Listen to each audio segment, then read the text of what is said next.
Hello everyone, આજે આપણે જોઈશું કે કાલે જે મેં રીલ બનાવેલી એમાં આપણે મેં કપડું ચડાવેલું, ભગવાનના વાઘા ચડાવેલા. અને કાલનો વિડીયો જે આપણો હતો કે એ હતો કે સાંકળી કાઢેલું છે બ્લાઉઝ, તો એમાં વર્ક કઈ રીતે કરવું.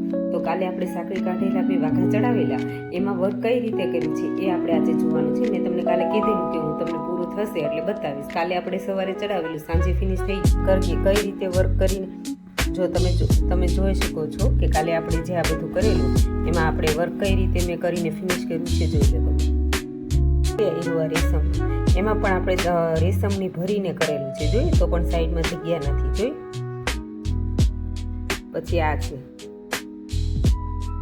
હવે આની આ જે ડિઝાઇન છે, જે આપણે આની ડિઝાઇન છે આપણે, તો એમાં સાંકળી આપણે પછી કાઢીએ તો શું ડિફરન્સ આવે એ તમને હું બતાવું. જો આ સાંકળી કાઢેલું છે તો આમાં ફરતી જગ્યા છે, દેખાય છે.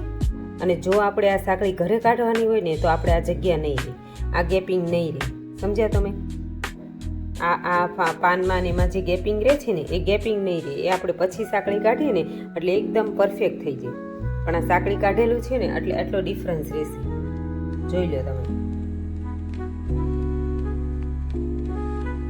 આપણે જે આજે મેં તમને માહિતી આપી એ તમને કેવી લાગી, કે તમારી સાથે પણ એનો એક્સપિરિયન્સ થયો છે ખરો, તમે કમેન્ટમાં જરૂર જણાવજો.